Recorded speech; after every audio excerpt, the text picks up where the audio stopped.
All right, guys, so I'm hopping on real quick because I just want to talk to you quickly. We have an interview for this week, which is really more of a live commentary. Now, we had a decision to make. We could either make this episode 3+ hours long, which I don't think too many people really want, or we could release the interview as its own standalone thing. So the interview live commentary thing is going to be its own standalone thing. That's going to be out Tuesday or Wednesday this week, is with Kyle from the Real Cats Talk podcast. I always have to go slow going through it because it's a little bit of a mouthful. But he hopped on to talk about the Walk Fest that was the June 6th game against Cleburne. Quite literally set an American Association record for walks. Had about 20 some odd walks in the first 3 innings. So a lot of walks there. And that's really what kind of spurred us having him on. It was a completely unplanned thing. It was more or less just me and Ryan getting ready to record, checking the score of the game and the situation over in Gary. And I noticed that, hey, look, there's a lot of walks here. And Ryan suggested, hey, let's bring him on. And I was like, sure, why not? Go for it. And we sent him a text. He was down, and one thing led to another. And there we go. He's on. So we talked a lot about the Walk Fest. We talked a good bit about the current roster construction in Gary, shortcomings of the team, what they do well, that whole kind of thing. It's a real just Gary-centric interview.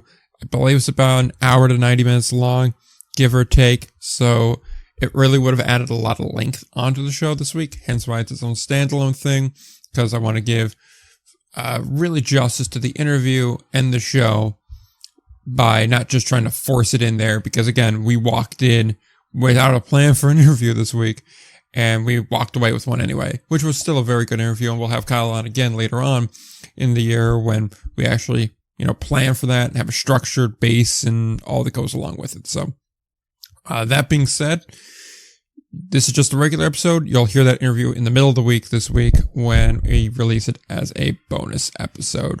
So, without further ado, here is this week's show. This week, the lights turn on in Oakland. We document it all on this week's episode of the Indy Bar Report podcast.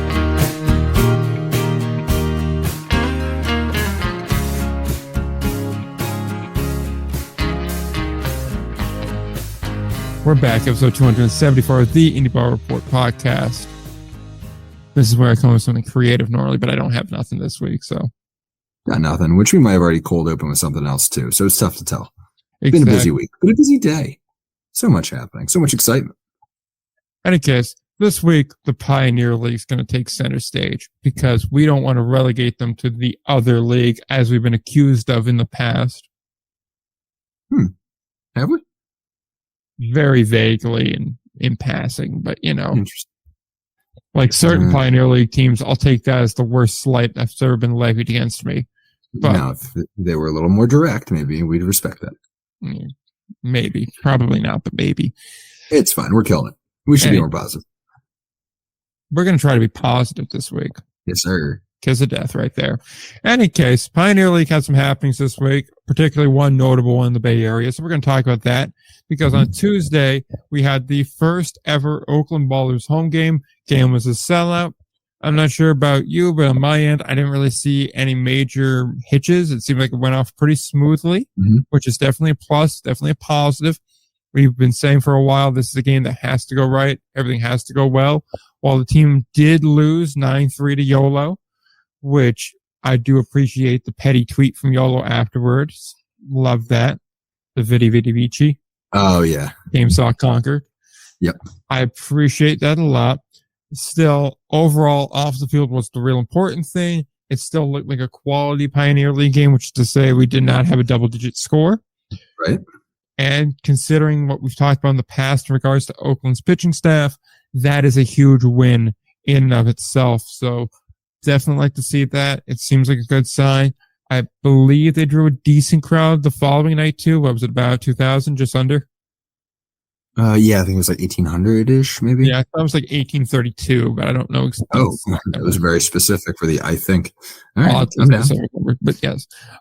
So even still, that's a good sign. I believe tonight, meaning Thursday, Kelsey Whitmore took the mound. She threw 3 solid innings.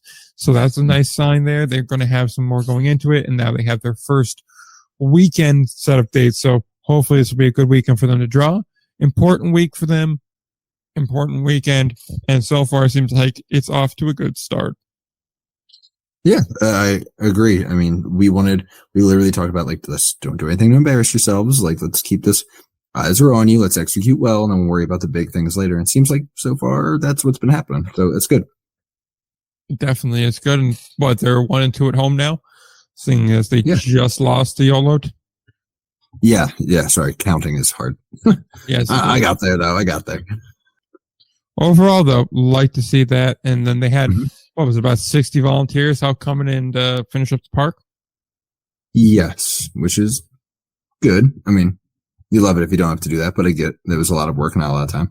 Community building engagement. That's a positive way to look at it. All right. And we're going to, like we said, we're going to try to be positive. We're going to be positive. So far, it's good results.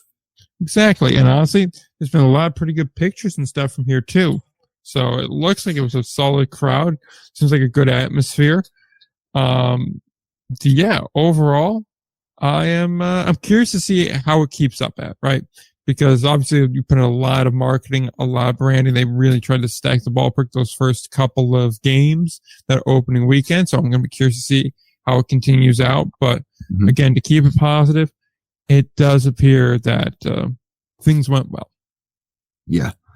I do think it was, maybe even those tickets were for sale earlier. I don't know, but we'll see as we start in some like regular grind type games, not just, opening week excitement. We'll get a better feel for how this is going to go long term, but so far so good. I mean, it wasn't we've had New England honestly was a quick one. Like it took one game for me to be like, oh, okay. So that's how this is going to go.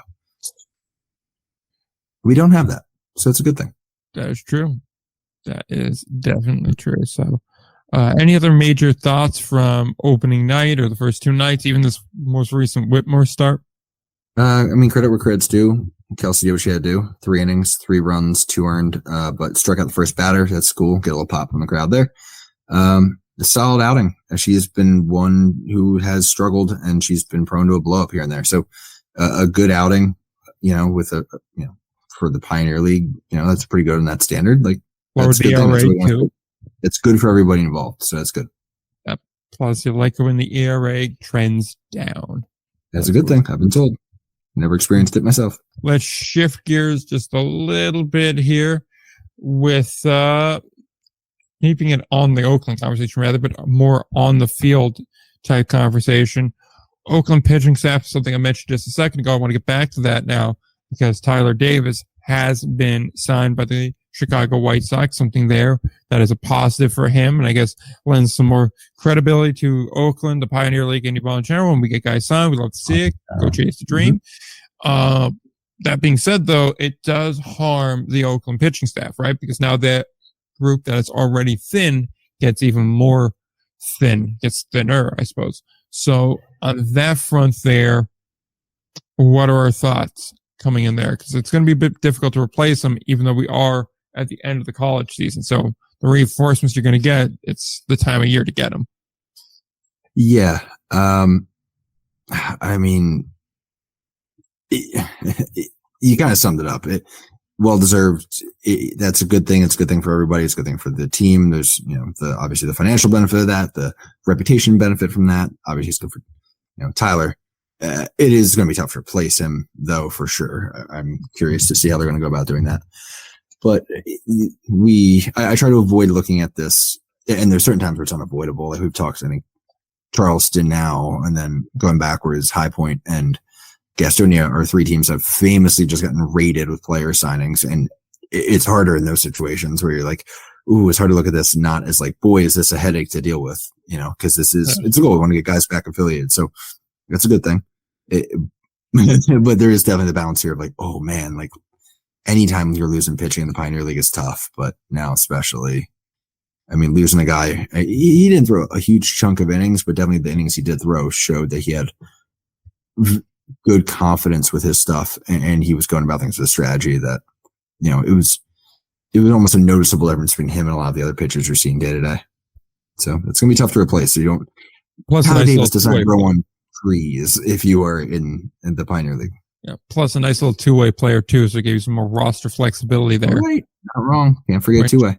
Yep, which especially in the Pioneer League is helpful. I will say though, just to backtrack, game number 2 for the Oakland Ballers at home had 1,827.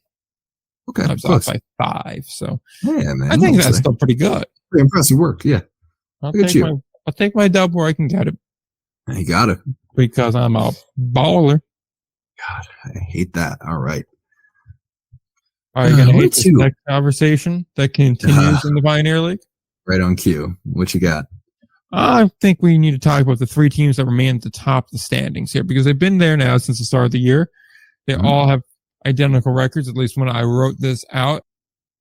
No, only 2 remain atop. Glacier drops 1 game here. Their winning streak goes away, but still 8-2 in their last 10.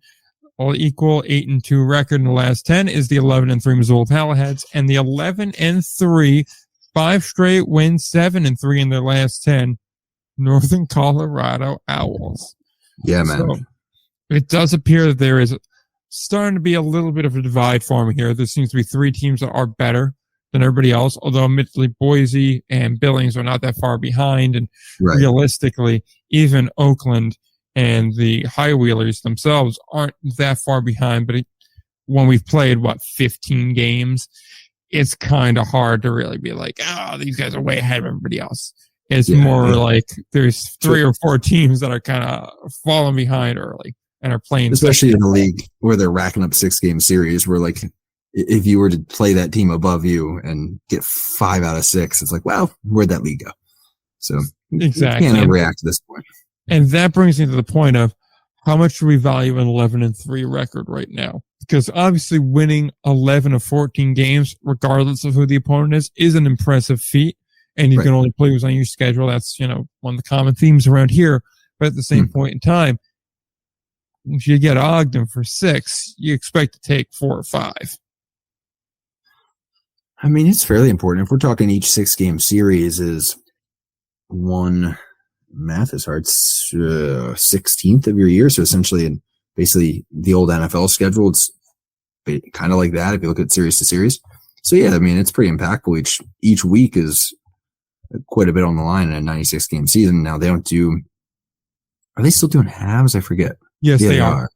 So that does tighten up. So realistically, that takes you to 48 games. That means each one of those series is like an 1/8 of your season for the first half, each 6-game series. So yeah, man, I mean, it's never too soon to start counting games, especially in a half system. So yeah, I mean, if you're saying we should read into it, they go, this is who this team is based on if they're winning or losing, not necessarily, but it definitely is making a difference. I mean, my last video was just talking about what the projected win totals have done just based on the first couple weeks of action from these teams. And some of them move like 3 or 4, even 5 games. So it depends on how you're doing it, how you're getting those wins. But yeah, take the early game seriously. Don't get burned by a game in the standings because you wrote off your May games. That's the big thing here. And what's nice to see is that we still do have some competition here. Even teams that are sitting at 8-6, 9-6, they're 2 games back, 3 games back. It's not this crazy insurmountable feat here. Realistically, as it sits right now, I'd say there's about 3 teams I think are kind of done for the first half. To be quite honest with you, Grand Junction, which we're going to talk about them in just a second, Ogden and Great Falls. I don't think Great Falls was really one that shocked us all that much. Ogden and Grand Junction a little bit more so, but even still, if only 3 of your 12 teams are out of it when we're about an 1/8 of the way through the season, not too bad. It's not too bad, which is kind of crazy to think. This season's only been really 2 weeks old, and already we're like, oh yeah, we're 14 of 96 games played. Yeah, it's weird, man. It happens quickly. Yeah, it flies right on by. Like what a weird. Yeah, no, it's just like an owl. So weird. Nice. Yeah. Well, I was going to say baseball is so weird, man. Like we talk so much about how long the season is, how much of a grind it is. And at the same time, it's a game where it's like, well, It's 2 weeks in, you better stop wasting time. Like, oh, all right. Yeah. Because that's the thing, like, it gets late early, right? It does. It's the kind of thing where May will end your season, but it won't win your season. And that's what's real hard about it. It's really hard to stay level and even keeled with it, especially in those 96 game sets where, you know, the two leagues that have those 96 game seasons, they have the longest travel. So it feels like the worst grind, right? Right. You're really bumming it from, you know, Gateway to, I don't know, let's say Pomona, New York, or in this case, you're going from Boise, Idaho to Billings, Montana. That, while I'm sure it's a lovely scenic drive, is still got to be at least a 4 or 5 hour drive, and that's one of your closer ones. So it certainly does take a lot to stay locked in, and it does make the bus ride a little bit better when you're a team that's 2 games out of a playoff spot and still in the fight versus a team that's, you know, 8 games back in May and going, all right, guys, we're going to need some help if we want to get back into this. So that's certainly something there. And just a couple of little stat notes I wanted to make. Just quick look at the board, nothing too in depth here. NoCo is doing very, very well. Top 3 offense.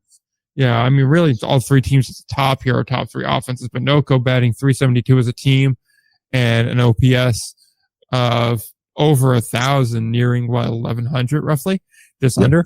So that is extremely good, especially through a 14 game sample size. I understand, you know, it's 14 games, but I think that's large enough to get a rough idea of the strength of this team. And it does kind of help my case on, hey, winning this league is going to be based off of your bats. Pitching can lose you everything, but you're going to need your bats if you want to win. Yeah. I mean, speaking of, then you look at Grand Junction. Good Lord. Oh, God. Do we want to go there, or do we want to get a couple more positive notes before we go to Grand Junction? I mean, we can do a couple more positive notes. I mean, I was just talking about how good, wow, my entire stat page just was like, we're good, my guy. But we were talking a bit about, there we go, we're back. I mean, we talked about the hitting side, both good and bad, but when it comes down to it too, there's also been some completely wild pitching efforts from certain teams. Like Boise's out of their mind right now, 3.63 ERA. In the Pioneer League, impressive. Very impressive. Yeah. I mean, also striking out more than a batter an inning. They're just putting in the work. And yeah, I had Glacier they haven't had craziest composition, but they've still been putting up numbers for, especially considering the league they're in. Yeah, Glacier's K per 9 was very good too. Around 10, if I'm not mistaken. Yes. Yeah, they're at 9.7, at least, I think, entering tonight. I don't know if they've updated it for the game tonight. But still hovering around that 10 mark. That's pretty crazy. Yeah, over any stint in this league. I mean, that's the thing. Like, that's why I almost have a little bit more faith and hope in Glacier here, because they're still a solid offense, very good offense. But they have that extra, like, pop factor in their pitching that's going to carry. And I feel like power pitching in this league, it can reward you more than other leagues. And I feel like it may be a little bit easier to keep your velo guys because they're more hidden away in the Pioneer League, and there's more question marks around them in the Pioneer League than there would be in, say, like the Association or Atlantic League. So that could definitely be a help there. But obviously the downside is if you're throwing hard and someone catches it in one of these ballparks, it's crossing the border. It's what's happening. Yes, exactly right. So, you are walking a tightrope for sure. But hey, makes it fun. Makes it fun. Every day's an adventure. It is. And it could take you 450 any moment. And the last little bit of positive news I want to point out is YOLO's been surprisingly strong, I think. They're keeping it fairly even keel, which I know is kind of 2 contradictory statements, but their pitching effort-wise has been keeping the ball in the park, which is definitely a positive there. That's how you avoid big innings. So I like to see that. They seem to be around a 500 club, which, again, first-year team, I don't have the highest expectations. It's hard in year one, especially when you're base of players is essentially, hey, what's around California? So I'm very impressed with how they're doing so far. And Oakland had a nice little stretch there as well. So both Bay Area teams, even though I understand, Yellow's not exactly Bay Area, but run with it. Coastal. Or pedal with it. Yep.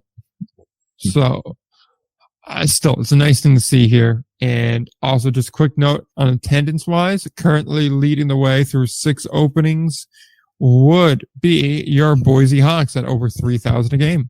How about that? Yep. Ogden, despite being a total train wreck and having 12 openings, is in third with just about 2,500 a game. Okay, not bad. Yep. We'll take that. Yep. Any comment on Ogden while we're at it? Because they seem to just be off the map. An ERA over 11.5, a WHIP over 2.5, which is just abysmal, and an on base of under 400 at this point, which I'm not necessarily sure I should freak out over, but it's also the Pioneer League, so everything should be inflated in this league. Yeah, I mean, Grand Junction is just, Ogden's the worst bet. Yeah. But I think it's funny. I think Ogden is quite, if you cut out that bottom row with Grand Junction and you just saw Ogden as far below anyone else as they are currently in a lot of these stats, you'd be like, oh my God, Ogden, get it together. But the very existence of Grand Junction so far in the season has really helped out, I think, when it comes to getting the unwanted attention on that. To be mean about it, Grand Junction has turned into the guy in the family that you're like, oh, at least I'm not like him. I look pretty good compared to him. Now, meanwhile, they both are on the verge of, Ogden just won, absolutely dunked all over Glacier, and Grand Junction's up by 2 in the top of the 9th right now. Though, Noco, let's see here. Let's pull it up. Noco just put 6 runs already in the top of the 9th inning, so this is far from over. Attaboy, Noco. Go 1 out, boys. Nobody on, still up by 2. This was an 8-run game entering the 9th. A 3-run home run has really helped sort of accelerate this situation into a bit of a mess. But pitching changed now. So we'll have to keep tabs on that throughout the rest of this episode. Good news. Ogden dropped their ERA below 11. They're at about 10 now. Here we go, Ogden. Now we're rolling. Still not good. Still 2 runs worse than next closest, but hey, they're 2 runs better than Idaho Falls. See, they're kind of transitioning to like red color scheme wise. Did not. Yeah, they got like red jerseys going right now, so that's interesting. Oh yes. I remember seeing a tweet about that with like the dinosaur thing on it. Yeah, which I think it's a look, but I think it's moving in the right direction because that Dodger blue was just kind of weird and cringe to see. By the way, Grand Junction, please, begging you guys, change your Instagram handle. It still is GJ Rockies, and it's like, how is this still a thing? This Great Falls also, they got to step up the social media game as a whole. I believe their Twitter is not even active right now. Oh, I hate that. Like, doesn't even have an avatar. No profile pic. Not good, man. Can't have that. It is a bad look. So those are some of the negative points, despite this being a generally positive start to the episode. Yeah, honestly. No, it's a generally positive episode, man. Baseball's being played. Exactly. See? No one's messed with baseball season, so you're not pissed. Pretty much. For the most part. Yeah. So, yep, and I was right. It is Great Falls, rather. They don't even follow the show, so I don't like them at all. Rude. But rude. Very rude. Last tweet was from February of 23. Oh. Yeah. Wow. Yes, in case you're wondering, their pinned tweet is their 2022 schedule. Wow. Yeah, it's not good. Before we go to the Frontier League, do we have anything else with the Pioneer League? I know we were talking a bit about Grand Junction. We didn't really get into it too much. Mainly the thing that jumps out is through their first 13 games, they had 55 runs, and they were slashing 229, 329, 337, which is just not it. It's wild. I mean, Grand Junction was sitting at this is when I did my video earlier in the week, which y'all can check that out if you want a whole bunch of not random, just a wild collection of numbers and projections for Pioneer and Frontier League teams. But they were sitting at a 47 OPS plus at that time when I was doing that video. And they haven't improved that much, if any. So, yeah, man. This was supposed to be one of the top offenses, if not, one of the top offenses in the league. It really is just disappointing on a lot of levels here. Yeah. And in a league that you really need offense to succeed in. There's no other victory path or no other path to victory. It's going to be extremely rough. Agreed.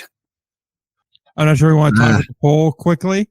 Yeah, we can. That way we don't have to keep referencing a poll that we never talked about before and some people may be blissfully unaware of. That's not great. Yeah, we should probably do that like a real podcast. Yes. So for those unaware, for the last year plus, Ryan and myself have a poll where we rank the top 10 teams across all of Indie Ball. So we pretty much just take both of our rankings, score it, and then put it together, and the 10 highest scores are 1 through 10. That's pretty quick and easy of it all.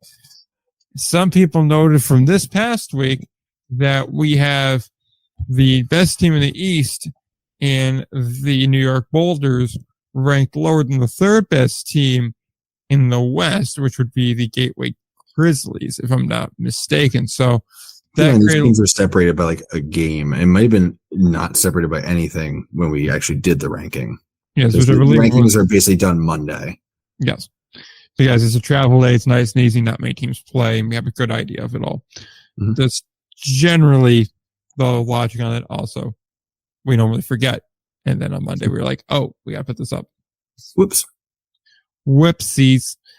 But any event, Washington was left off again this week, although some of us, we won't name names, did in fact vote for them. You did, yes. That's fair. Put them at 7, so. I mean, my thought process here is that essentially they played, the list was like, I keep deleting I keep closing the schedule, and at this point I've been asked about enough. I should just have it up. That's dumb. But, okay, here we go. They played Lawrence, Evansville, Tri-City, and New England, and went like 13-1 against that combo of teams, which is, by the way, extremely good against a combo of teams. However, they also went 1-5 against Schaumburg and Gateway. So that's sort of like, another week of beating bad teams, which is kind of presently what they're in the middle of doing, is, probably means they're going to find themselves ranked, but it's just, there are other teams that are very close to them beating good teams.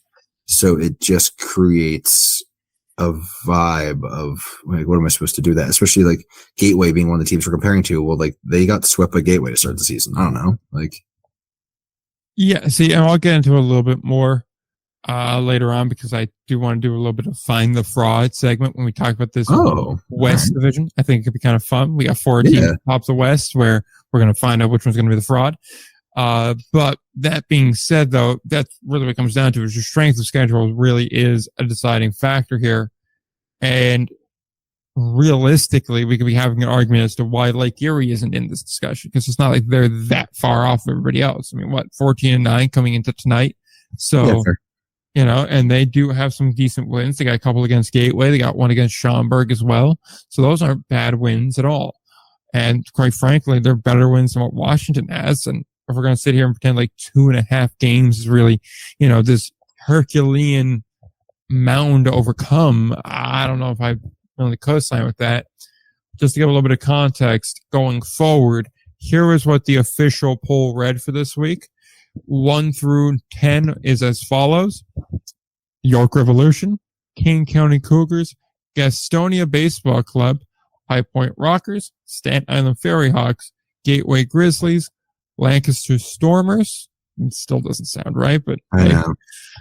Fargo Moorhead Redhawks. That'd be like if Fargo Moorhead dropped the Moorhead from their name. That wouldn't work. It doesn't flow right. There'd be so many jokes. Exactly. New York Boulders, and then finally the Sioux Falls Canaries. Also receiving votes were the Cleburne Railroaders, Kansas City Monarchs, and Washington Wild Things. The following teams dropped out this week. In Kansas City, the Charleston Dirty Birds, Washington, and Long Island Ducks. So, go off of that going forward. For what it's worth, the way I ranked them was, again, 1 through 10. Gastonia, York, Staten Island, Kane County, High Point, New York, Washington, Lancaster, Kansas City, Gateway. Although I will openly admit, Kansas City being on there is more off of reputation and expectation than off of actual product, which I suppose shame on me for that, but I do feel like on some level, expectation and ability to perform, like potential ability to perform, should hold a little bit of weight. Yeah, I agree. Honestly, our big difference on that was Gastonia, because they had a bad week. And look, I'm going to put them right back up my order here again after they had a good week so far. They've swept Staten Island, but I had them down at 10. You had them at 1 still. And I was like, Bud, I can't do that after the week they just had. See, I still think though, overall, it's the body of work still qualifies them at 1. See, yeah, I would disagree, but I get where you're coming. I won't argue with your logic. Yeah. I'm fine with that. I kind of view it as like this. It's more, for me, it's like the AP basketball poll versus the AP football poll, right? Where in football, you lose 1 game, that's significant. It drops you down because you only have 12 games, 13 games. In basketball, you're playing more like, okay, we're playing 25, 26 games. So if you go 20-6 and you lose 6 games against, other Power 5 ranked opponents and strong group, rest of group teams and whatnot, it doesn't harm you as much. You could have a top ranked team that dropped a game that week and has 3 losses on the season, but still overall looks good. Right. So I kind of view it like that. I do understand though, bad week, drop them down. I more put credit on Staten Island for giving them hell. Right. And it's tough because one of those things where you don't know what to make of it, because it's like, all right, we bump up Staten Island because they do well. I bumped down Gastonia though because they lost to Staten Island, but now they swept Staten Island. So it's like, what does that say about either of them? Does it make it less impressive for everybody? Does it make it more? I don't know, but that's something I'll deal with next weekend, or this coming weekend. Well, the other thing too is it's very case by case, because there's last week, I felt like 2 weeks ago, maybe the teams we put in the poll and that were near the poll kind of had bad weeks, made a bunch of turnover. And there were teams who had mediocre weeks who kind of moved up the poll. And this week, and then the teams right outside the poll actually did pretty well. This week was more like the teams in the poll did pretty well, and the teams right outside the poll also did pretty well. Mm-hmm. Kane County go from unranked to 2, which is the furthest the team's ever jumped up from unranked. In fairness, I have voted for Kane the past 2 weeks now. Yeah, true. I've been a believer in Kane. Yeah, finally. I gotta start right now what I actually voted on, but I doesn't matter. But with that though, I think I also contributed to where I spotted up Gastonia, because it wasn't just that they had a bad week; it's that multiple other teams had really good weeks, and started also at the same time. A lot of the weeks the teams had kind of answered the question marks I had about them, like Cleburne showing a little more consistency was helpful. Sioux Falls continuing to stay relevant, and it's not just a flash in the pan. Fargo looking like what we kind of expect more or less. Lancaster with their winning streak. Things like that. I don't know. Gateway with a big bounce back run. I had them up above. So, I mean, it's not a huge statement on things. It's just sort of, it depends on the criteria we're working with, it's funny. I do know we work with very different criteria, but I found myself on multiple occasions over the past year or so, we've been doing this, defending, being I didn't vote in, if somebody hits me with why is it this like this? I'm like, I don't know. I agree with you, but but then I find myself then defending your logic, because you at least are using there's a system in place, a path of thought here where I'm like, dude, I get where you're coming from. So it's not a bad mix. I think it works for the two of us because we do approach baseball so differently. I'm telling you, I'm looking forward to my end of year awards. I'm going to do a full award show. Suit, tie, whole 9. That boy, nice. We got to do that, man. I'm telling you, that's going to be my MVP of the year. And right now, I'm going to be honest with you. I have some low-key contenders. Good. I like that for you. Just this is whoever leads in RBI. Anthony Brancato, man. He makes a strong case. Oh, my God. Where are we, man? We're on the Frontier League. I think we've explained this ballot enough. So I think the immediate place to start off at is Tri-City. Have yourself a week. Yes. what do we think about this? Because admittedly, they went ahead. They've won 3. I believe they swept New Jersey today. I figured that game was going to get rained out with the heavy amount of rain that we saw today, but they managed to get 6 in, made an official game, and well, Valley Cats took that one, and then they took 2 or 3 from Quebec, 2 or 3 from New England, 2 or 3 from Ottawa. So they're looking very strong as of recent. And they're really tacking them on.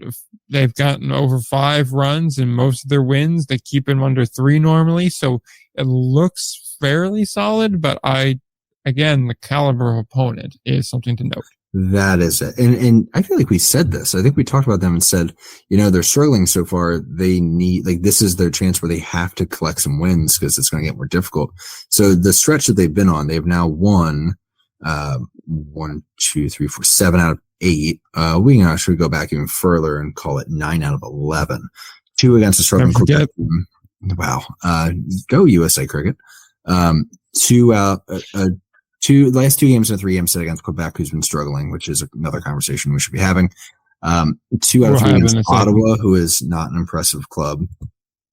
2 out of 3 against New England, who again not an impressive club, and then 3 against New Jersey, who again not impressed again. So we'll learn more this weekend. It could already be aging badly or fantastically, this conversation, by the time it airs, because they are playing Rockland, or New York rather, starting tomorrow night for a 3-game set.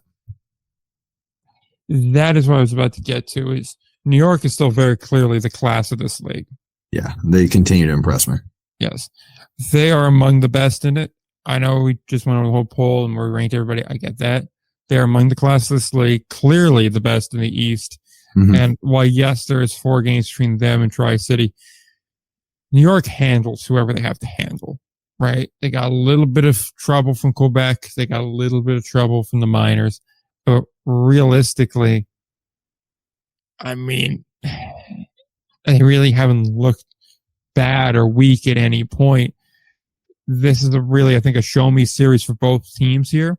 More so on the case of Tri-City than the Boulders. Boulders, I think, as long as you win at least 1, I'm not going to be really overly concerned here.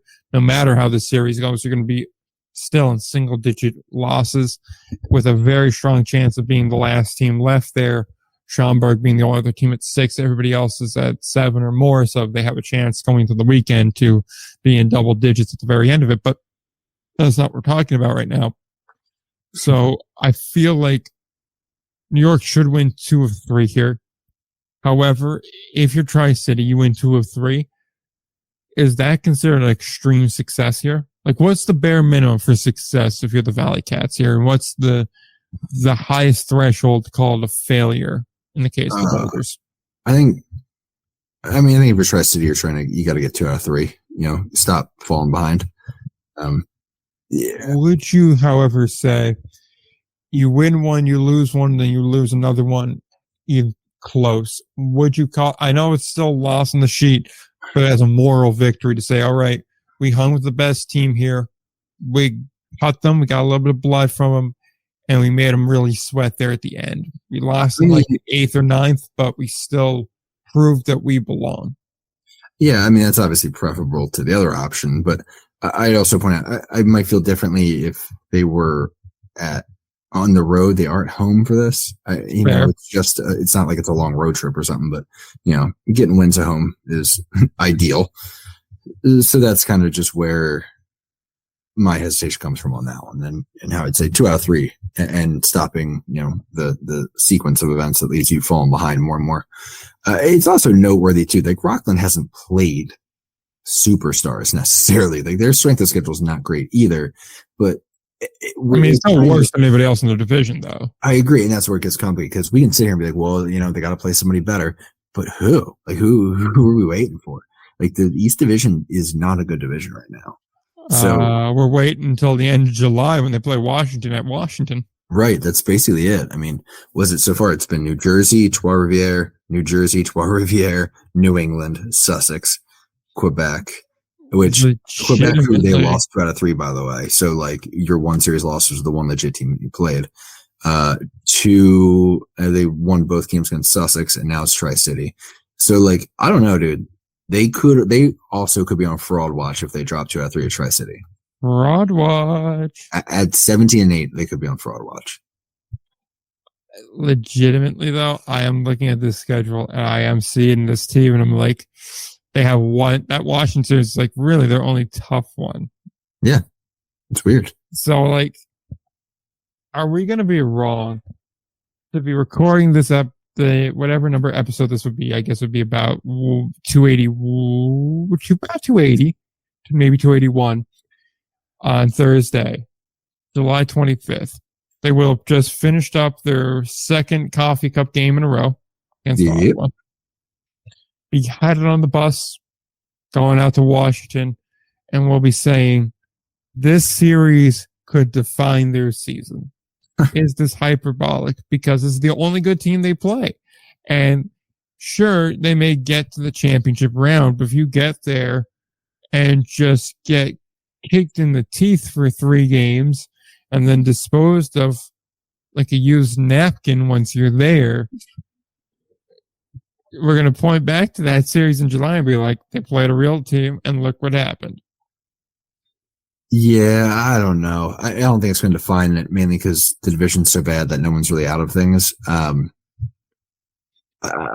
more or less saying like define the narrative. That's what I mean by it. The narrative that only us are making, but narrative nonetheless. I really am at a point where I kind of think the only narrative could come from a sweep. Or like a really authoritative, like one team smashes for 2 games and barely loses a third, like something like that. I think that's probably the only thing that gives us something cut and dry, or else we just continue to look at each other like, I don't know. Don't know what to make of it. Maybe both these teams are legit. Maybe both these teams suck. Like, there's also a real possibility of that. In which case, it's going to be interesting. I mean, it's worth mentioning, and this is not relevant to this conversation, but it's worth noting because it's so crazy of a fact. Gateway's win the other day against Ottawa, was their first win against an East Division opponent on the road since May 29th, 2022. So there is a history of one division beating up on another one, or at least another organization. So maybe the narrative could be, are both these teams very good, or is this entire division about to get cleaned out by the West when they play interdivision? Like, that question can still be unanswered. I'm just getting ready for fraud watch. I want somebody put on fraud watch. Fraud watch. When we get to the next league, I'm going to be putting one team on fraud watch. I can tell you that. Oh boy. And quite frankly, last week we did our mid review, and I think Quebec may have taken advantage of us. Interesting. Because I hate to say it, it breaks my heart as a big supporter of Quebecois, but 12-12. 5-5 over the last 10. They seem pretty mid. The boys don't look good. I'll tell you that much. I'm wondering if they're waiting on some guys to come through, but the roster seems fairly complete. Throughout the game to New England, that's a pretty mid response. They're playing Gateway this week. I'm just saying, from now until next time we record, they got Gateway in New Jersey. I need to see a winning record. Yeah, that's fair. Otherwise, I have a bad I'll put it to you like this. Assuming we do the next mid reveal on 27th of June, because it'll be the end of the month, they will have a series against Gateway, New Jersey, knockouts at home, on the road versus the Valley Cats, on the road versus the Jackals, at home against the Miners, and they will be waiting. So when it releases, they'll be in the middle of a series at home against the Boulders. There's a lot of teams we called mid in there. There's some teams that we said are worse than mid in there. You need a winning record, and I'm not just talking 1 or 2 games above 500. Yeah, I'll give you that. Otherwise, come end of the month, it'll break my heart to do it, but I'll have to call them mid. I'll have to call them mid. I'll do it. I agree. I'll turn this card right around to the mid. Continues without at least any even a pickup in the stats, even if not the record, because if they could, right now they're sitting in the bottom half of the league in both hitting and pitching. If they can turn that around, even if their record's still hanging around 500, like I can buy in on that. That's all I need to see from them. But if I'm not seeing it, I'm like, hey, you got the lowest standard for what to show me, and you're not showing me it. Let's not forget too, they're dragging a lot of games into extra innings. There's 6 of their games that gone to extras at this point. Yeah. Which seems like an abnormally high number through 14 games, 15 games. Right. So it's 24 games, my mistake. Even still, a quarter of your games go to extras. That's a little bit like, okay, what are we doing here, boys? We can't solve this in 9. A bad hitting team, period. Batting 227 as a team. Their slugging's the same as their on base at 343. Kind of mid pitching, to be honest with you. Whip at about 1.5, ERA at about 4.5, and they only have 114 runs scored. Now, that's not the worst in the league. I think it's about middle of the pack, but middle of the pack means mid. So, I'm just saying, like, I have concerns. Oh, I do too. I'm no longer as confident as I was that, like, it's Quebec, they got it. I'm officially like checking in on every game to be like, okay, how's this progressing over here? This is corporate America. They'd be on a, personal performance, performance improvement plan. They'd be saying, "Look, this was a quarter without growth. This is kind of concerning to us. Stock prices are dropping. What are we doing about that?" Executives just bought a second house. They need to pay for that. Sounds like we need another round of layoffs, and they'll use your salary to do it. Any case, we do have to look at the West. And in the West, we have 4 real teams at the top. I don't think there's too many other teams worth mentioning there. So I don't want this to go for 4 hours. So Joliet and below, y'all are going to wait. We're going to talk about Lake Erie, Gateway, Washington, and Schaumburg in a segment called Find the Fraud. Because there are 4 teams with similar records atop the standings. Only 3 of them are making the playoffs. That means we have 1 fraud here. Who is it? Let me think. Because I wrote out a little chart here. I got a little chart. Oh, yeah, chart. Okay. Very simple. The kind of thing a 3rd grader could do, but my handwriting's far better than a 3rd grader's. That does track. I don't know what we're doing here. Let me see. So just for a little context here, I wrote out on-base percentage, batting average, and ERA into 3 categories, and then I put where each team ranks in that. I also have the records, at least coming into the night. I don't have them up to date for now. And then some signature wins for each of them. The most disturbing of the signature wins, or lack of them, is Washington. Gateway. That's what I was just looking at. Yeah, that's what I was just looking at. That gives me pause. But they're the 2nd best on-base team, the 6th best for batting average, and they are tied for 1st in ERA with Lake Erie, who has the lowest on-base at 13, as well as the lowest batting average at 9th. But they do have a good win against Schaumburg and 2 against Gateway. So that makes me want to believe in them. However, if you look at Gateway and Schaumburg, each of them have significantly more in the way of quality wins. Gateway 1 against Lake Erie and 2 against Washington. In the case of Schaumburg, 3 against Washington and 2 against Lake Erie. Also, with both of those teams, they rank in the top 5 for batting average, while remaining top 6 for ERA. That being said, the ERA difference between these teams is significant. We're talking nearly a full run difference. So that's something to watch out for. On-base percentage, Washington's the 2nd best. Schaumburg's the 3rd best. There's 1 point separating the 2. It's really hard because depending on what you put your value on, you get a different answer each time. Yeah. I'm doing a little bit of my own research. You came with a chart. Now I'm checking some things here. All right. I think the team I find safest from Fraud Watch here is Schaumburg. So we're taking Schaumburg off of Fraud Watch? I'm taking them off Fraud Watch. I can agree with that. Okay. Good wins, technically atop the division. Batting average is at nearly 280. ERA is not bad by any stretch, and they're right up there for on base. Because what do they do, Ryan? They get on base. There we go. $1 in the Moneyball jar. I try. I'm tempted to say Lake Erie is probably the most likely to be off fraud watch of these remaining teams. Here's the thing. I want to take them convinced. off. I want to take them off because that pitching's good, but I also know pitching can fall off at any moment. Yeah, fair. And that being 13th and on base at 334 is concerning to me. I mean, yeah. See, being a scarred Mets fan, I know how worthless pitching can be. So that's why I really don't value it.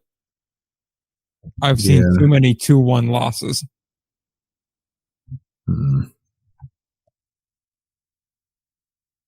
I kind of want to say Washington's the team I have most on fraud watch. Like if I had to predict one team not making it out of the 4, I'm going to go Washington with a surprisingly close Gateway as second. Here's the thing. Like, I want to put Washington there because the strength of schedule is getting me, right? Yes.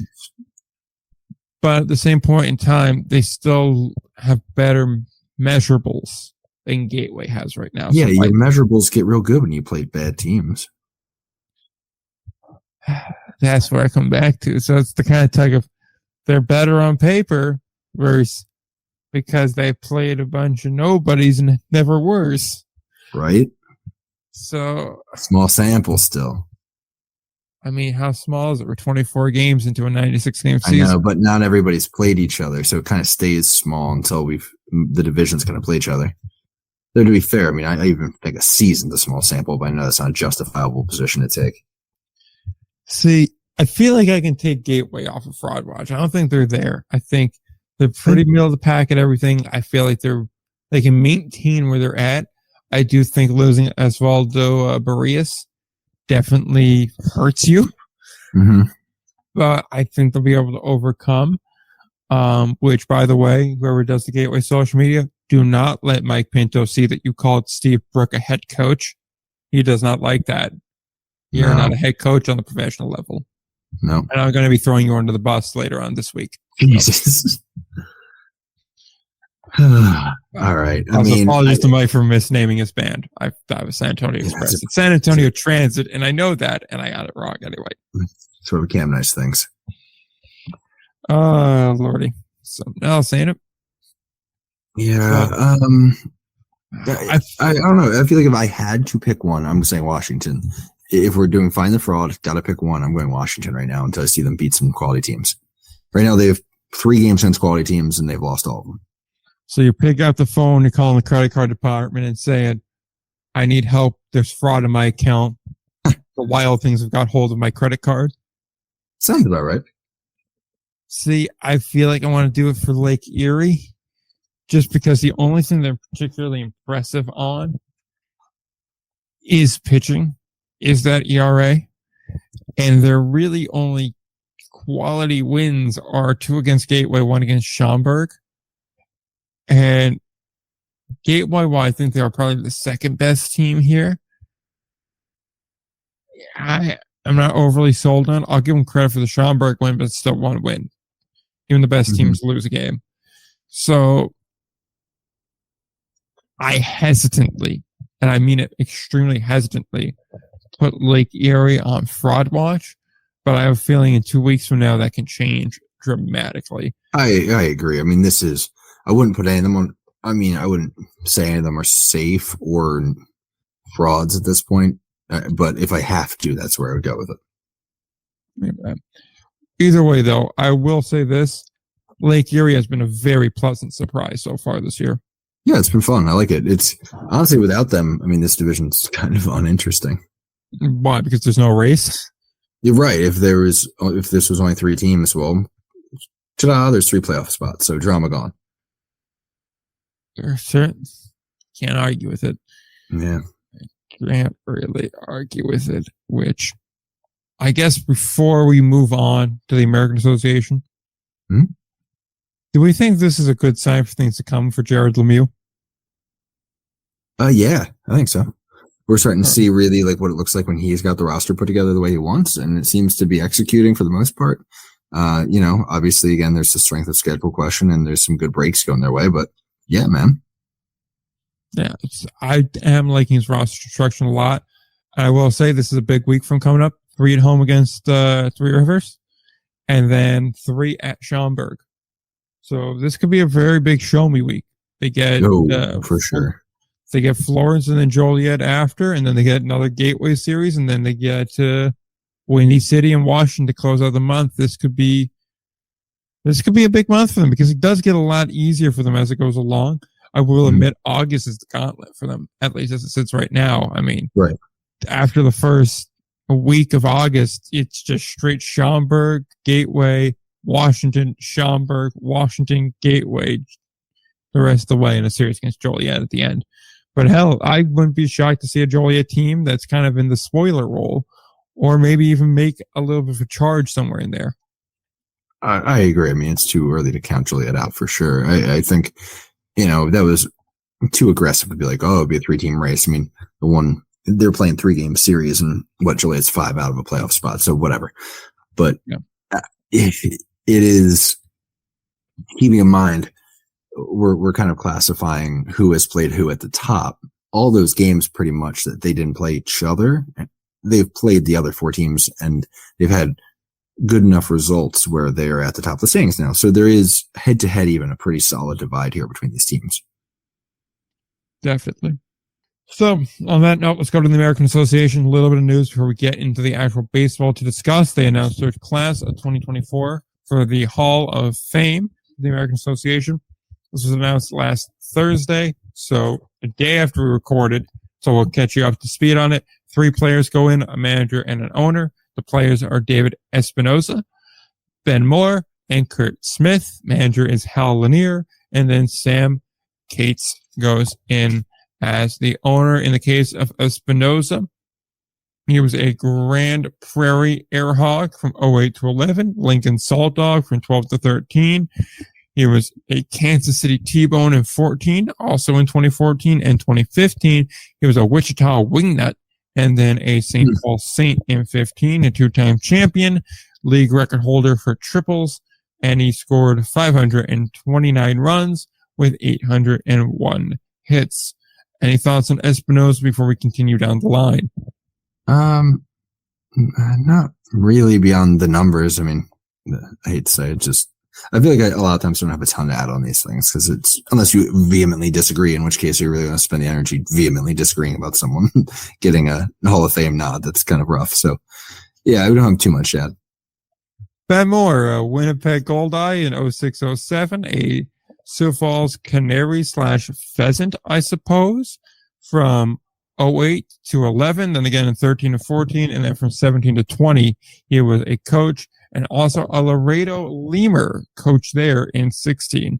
1-time champion, 55 wins, 701 Ks, over 797, and the 3rd innings pitched in his association / Northern League career.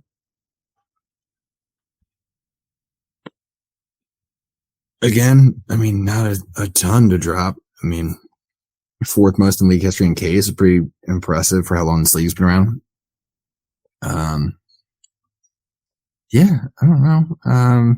I always, again, feel bad. It's not a ton to say. Just, I agree with the call. It was a good move. It's also like, I don't know. I'm just going to continue to justify why I don't have much of an opinion on this. Cause also like, I don't know. You could also probably find 10 other good names. It's just, there's so many people who played for the American Association and been involved with it. Breaking news on this show. We got to cut into it. We have a no-hitter in the Pecos League. Oh God, was it Alpine? San Rafael 5, Vallejo 0, no hitter. Owen Cuff, no hits. Vallejo. How about it? Have you seen Alpine's numbers so far? They 8-0, just beating the P out of teams. It's been crazy. Let's see. I'll pull up the box score on that note now real quick. See if we got anything interesting. Whilst you do that, I'll read off Kurt Smith's stat line. Kurt Smith, Lincoln Salt Dog. I'm bringing a lot to the table. Kurt Smith, Lincoln Salt Dog in 11 and 13, and then from 2015 to 2021, 151 doubles, 794 hits, 441 RBIs, 96 home runs, and he finished with a career batting average of .309. That's a hell of a career, actually. I kind of in my head, the numbers weren't quite that impressive. I don't know why. There's no good reason for it, but that's just where my head's at. Oh yeah, by the way, Alpine for 10-0 with a average win of 14.5 to 4 is the average score. That'll play. Absurd. What is happening, Pecos League? All right. Sorry, I'm back to the no-hitter. He struck out 14, by the way. Nice. Sign him up. Hey, guys, if you're listening, sign him up. How about it? Gary, get on the horn. Get with him. But literally, why would you not? I mean, their offense is not bad. It's not tragic, certainly. The Vallejo offense. I mean, it's not good per se. They're scoring 9 runs per game. On average, you're getting 10 hits per game. 11 before this game. So, and he held him to a no-hitter. Just screw it. Get him. Like, whatever. You got nothing to lose. Worst case scenario, you put him back where you found him. Just throw him back in the trash heap. Wow, that wasn't what I was saying, but the obligatory apology for the fact that I still regard pitchers as lottery tickets. Sorry, guys. They're not people. They're lottery tickets. Jesus. I do, Now go throw for the 4th day in a row. Though I do think it's really funny that like I am arm health first, like player health first. That's the priority. But then the moment a manager pulls a pitcher from a no hitter after the 7th, even though he's thrown 120 pitches, I'm like ready to burn the manager's house down. Yeah, I'm not the most consistent individual. I get that. Any other thoughts on Kurt Smith before we get to the last 2 inductees? Nah, I got nothing. I wish he could have got to 100 home runs. And agreed. Yeah, that always leaves a little bit of a something when it's that close. Come back. I need you to hit 4 more home runs, get 9 more RBIs, and score 6 and get 6 more hits. Thanks for the overly complex Mr. 3000 in real life. Hal Lanier's in here. He was a Winnipeg manager from 96 to 05 and the Joliet Jackhammers manager from 06 to 07. A career record of 610 and 466, 10 playoff appearances, 2 division winners, and 5 times he appeared in the Northern League Championship game. He walked away 0-5. Damn. That hurts. Tough for the former Astros manager. Yeah, right?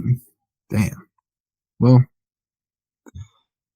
it's still a hell of a run, though. I mean, going back to the idea that the playoffs are kind of a crapshoot, like, you can only do so much, man. You can get yourself in that position. That's very impressive.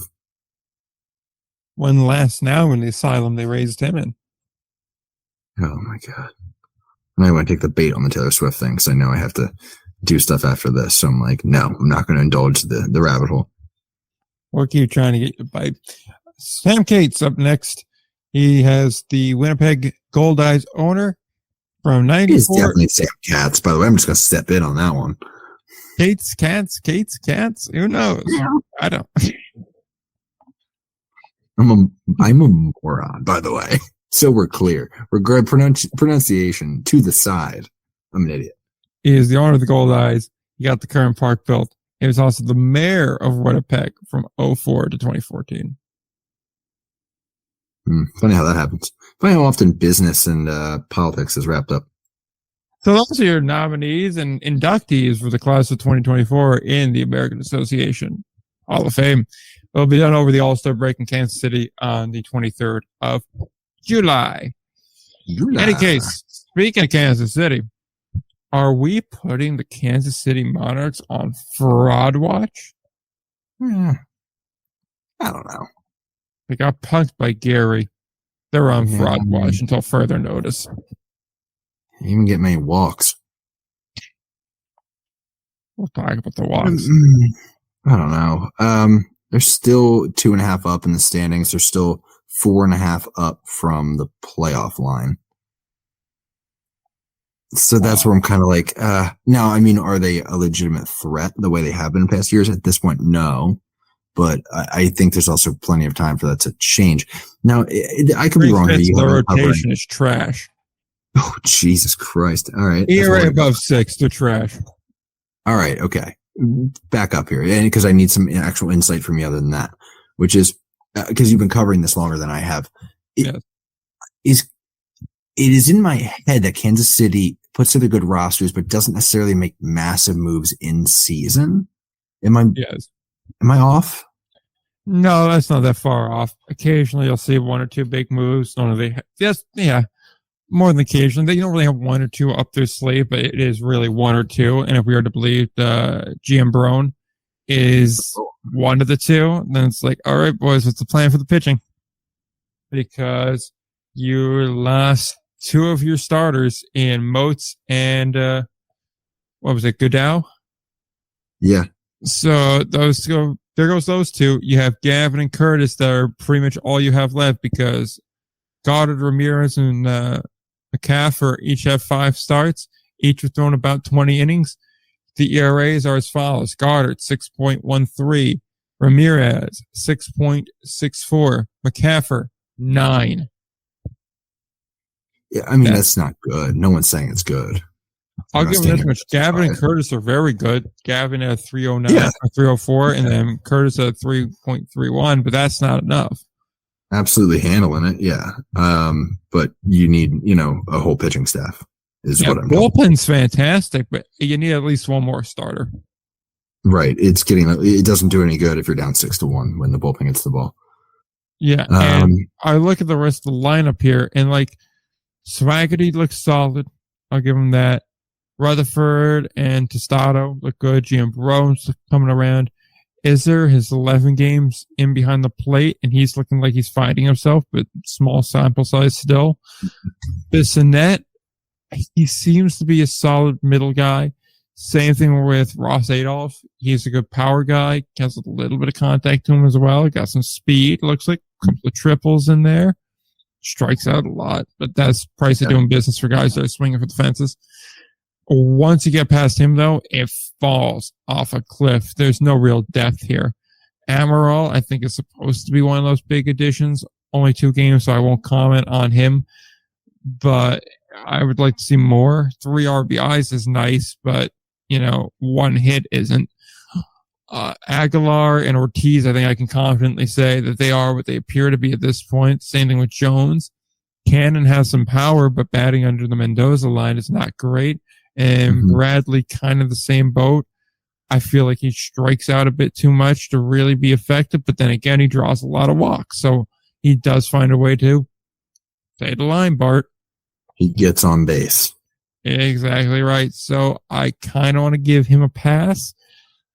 But at the same point in time, even still his on base is a 330. So, not killer, but not terrible. Yeah. It's just, I'm very afraid of this team's depth. I'm very afraid of their starting pitching, especially because we know starting pitching will get picked up. And if you have Gavin, who is, a little bit older, 95 birthday, and he did this last year too, although mostly from the bullpen. So 51 innings pitched last year. Let's see how many more innings he has in him. In the case, it's not Curtis, it's Curlis. My mistake. A 96 birthday, end of 96, so he's 27, will be for the whole year. I don't really have much on Connor Curlis. We'll have to get back with more there. So we will see how he turns out. But if they keep up their production, I'd have to imagine either Mexico or affiliated comes calling. If that's the case, then what happens if you lose one more? Where are you going to find starters from? I mean, I'm not going to sit here and disagree with you on anything you just said. I honestly do think they're in danger here, and I'm not burying them yet, mainly because there's so much time left and guys can be getting it together. But I think from the beginning, I kind of was like, I don't necessarily see it here, and I still don't. That current record feels a bit like what their record should be. Dare I even say it's better than it should be? Look at their wins. They swept Kansas City, got hammered by Fargo. Well, maybe not hammered, but they were outscored 10-4 in the 2 games they played prior to a rainout. Then they went to Winnipeg, beat up on Winnipeg, 3-4. Yeah. Good for them. They handled King County. I'll give them that. And they beat our Lake Country team, our A Lincoln team, and also Lake Country for what it's worth. Then they got dummied by Gary. You lose 7-1 to Gary, I'm going to have concerns. They win a late one there, too. I'll give them credit. They've come around on Sioux Falls a bit. Let's see how they do against Fargo again. Let's see how they do against Sioux Falls again. Then they have Milwaukee, which isn't a pushover, but probably on their level. Kane County, which I believe is going to be a much better team this time around. And then it starts to get easier again. Then you have Chicago, you have Sioux City, you have Cleburne, before finally in the start of July coming back around to Kane. So I want to see what these next 6 games hold. Are they more like Gary or are they more than Sioux Falls? That's why I'm kind of putting them on fraud watch, because I don't really know where they're at. And I don't know if their depth can hold up. And I'm curious to see on the back half of the week, will that depth show up? Because that's where you start to need it. In the 4th and 5th games. Now they have a little bit of a benefit being at home for the back half. Right. So I'll give them that. Road trips ending. That's a nice change of pace for them. But still, you're going to need to dig deep. You're only going to have 2 good starters. Let's see how those last 3 go. I'm just trying to see how far I give them before I'm like, okay, sound an alarm here, people. But you can go so far because right now the division isn't a real threat. That's my thing. And I think we're looking at this differently. We're looking, I think you're more looking at it as like, are they a championship contender or not? I'm looking at them more like, are you going to be in the playoffs or not? That was where my point was going to be too. I'm not viewing, you got to understand, for the association, I don't value making the playoffs. No, I do agree with that. So I view it as, are you going to be playing as a home team? Are you a top 2 team in your division? How do you stack up against the rest of the league?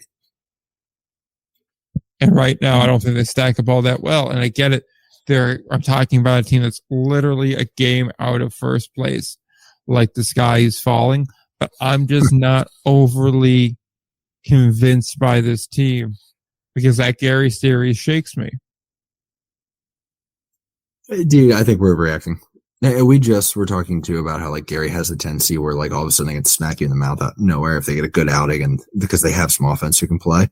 It's just they have to be at a good matchup and have things rolling that day. I don't know. I'm going to say they're fine. If they come out of, I'm giving them to the end of June. Like if they go from here to end of June and they lose more games, they win. That's when I'm like, hey guys, we need to have maybe a conversation here.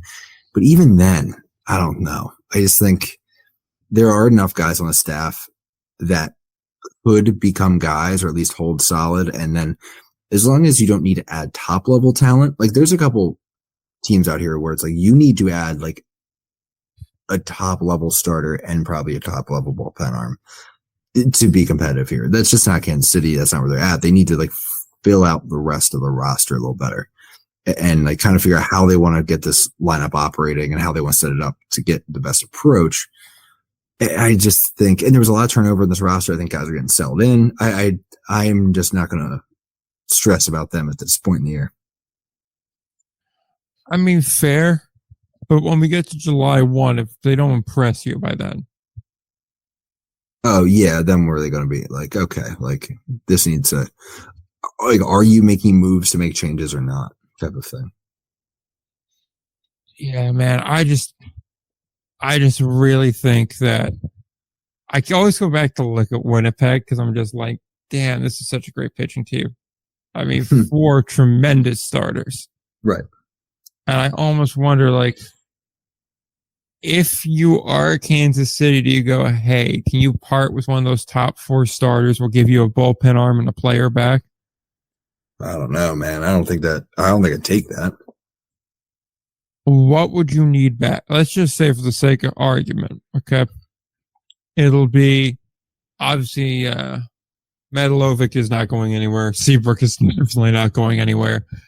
Barasa, I don't think would go anywhere. Eastman, I don't think carries enough weight, so that leaves by process of elimination Zach Reiniger. 93 birthday, 4 starts, a 337 ERA, only 3 walks in the year.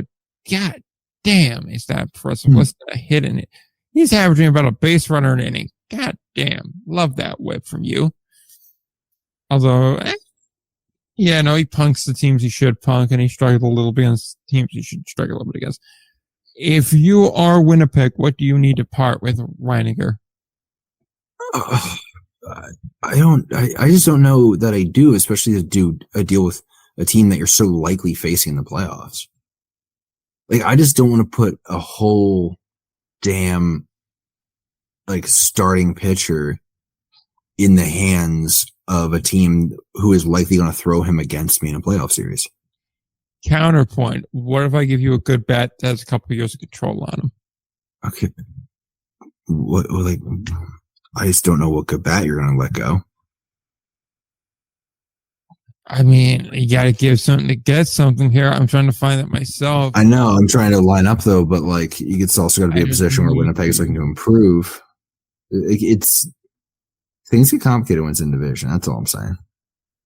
I don't disagree. Let's see. Who's a good LS 1 or 2?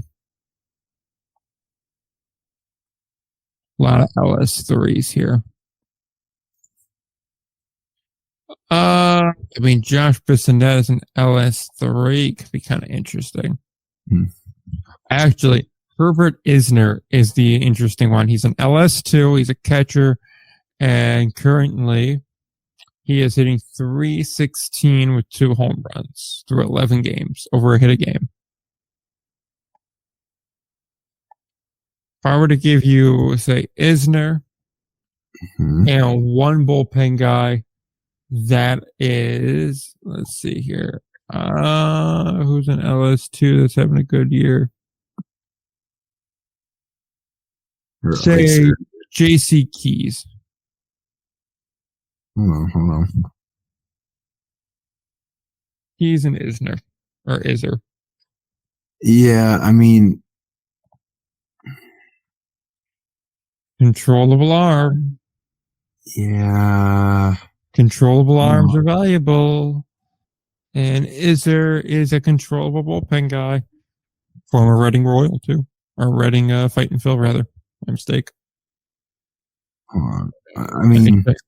I also want to just... Yeah, I mean, he's an upgrade offensively at the catching position. Reininger's an LS4, too, just for the sake of arguing it. So you probably have 2 more years before he's a vet. I mean, I like Iser behind the plate. That might be an option. Yeah. Currently, Rob Emery, I believe, is their everyday starter. All right. If the question is, would I do it? Absolutely not. If the question is, could they hypothetically do it? Yeah. And that might satisfy needs on both ends. I'm just throwing stuff out there. Trade partner, that's all. I'm high maintenance. Yes, you are. But is there any pitcher you would trade if you're Winnipeg to Kansas City? Let's see. Colton Eastman's the obvious one that I think you consider. 5 ERA, but he doesn't carry enough value to make that move. And never underestimate the mess you make by getting rid of a starter, even one with an ERA in the mid to low 5s. Because, okay, now who's throwing? Are you bringing somebody in? Are they reliable? Is that going to cause your bullpen to work now? Because he is throwing 5+ innings per outing, which is a big deal for what is essentially a 5-starter.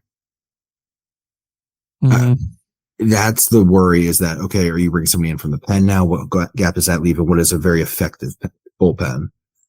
I will counter with this. You're still a sub-500 team that can't hit. So, I know, but I'm reluctant to then toy with the good thing we have. But the good thing you have isn't winning you anything. I mean, it's keeping us in the playoffs. I mean, you'd have to take a shotgun out and shoot yourself to not make the playoffs. Well, we got 4 teams doing that. Well, in fairness, and right now, is streaky. Lake Country can't pitch. This is exactly why I'm saying, if you're lined up to be in position to get in, you're like, I don't want to shoot myself here, so maybe I won't pull apart my own rotation to get offense in a race where I already am in position to make it. That's all. Okay. But again, I'm a different trade partner, and I get this. Okay, last hypothetical, because it does kind of relate back to the next topic I want to get to in here, which is to say, we talked about Max Murphy and Altman last week, and we said which one's most likely to have a bounce back, and we both were kind of like, yeah, probably Altman. He's got that aged beautifully. Yeah, I mean, then Max Murphy decided, hey, I'm going to go hit 471 and hit 3 bombs and 13 ribbies. Unbelievable, dude. And just for a little bit of extra salt, I'm going to steal 2 bags, too, just because I can. Yeah. So, kind of told us to shove it. Altman, he also had a good week. 286, 355, 571, and 2 home runs, 6 ribbies, 5 bags. Nice for him. So, great job by Max proving us wrong. Love to see that. As far as Josh is concerned, though, and again, I don't think this would even be on the table. I'm not sure Josh would co-sign on this, which is kind of important because everybody and nobody at the same time has kind of like a no move clause when you get down to it. Because you're just like, I won't report, and the deal kind of dies real quick.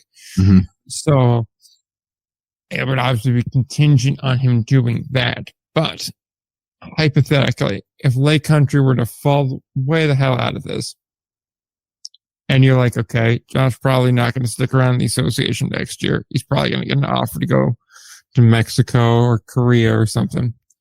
We might as well get something for him now, get back on it. Keeping in mind, he is technically a veteran, so you'd have to probably do some roster finagling. Mm-hmm. If you're Winnipeg, you find out Altman's available. Are you interested in that? And if you are, what are you willing to give? Let me see here. Because now, he's a difference maker now. Mm-hmm, I'm with you. And to the left side of your infield with Dason Cruz at third, Altman at short looks real nice, especially when you get Edwin Arroyo back. He's your second baseman. All of a sudden, that infield looks really nice. Now, I will also point out the same issue I just had, which is if I'm Chicago, I'm not sure I'm putting Altman on the market when I'm saying Chicago done got him, so it doesn't matter what Chicago wants. Oh, yeah, I'm sorry. I still Lake read Country. Chicago when I looked at it, but Lake Country.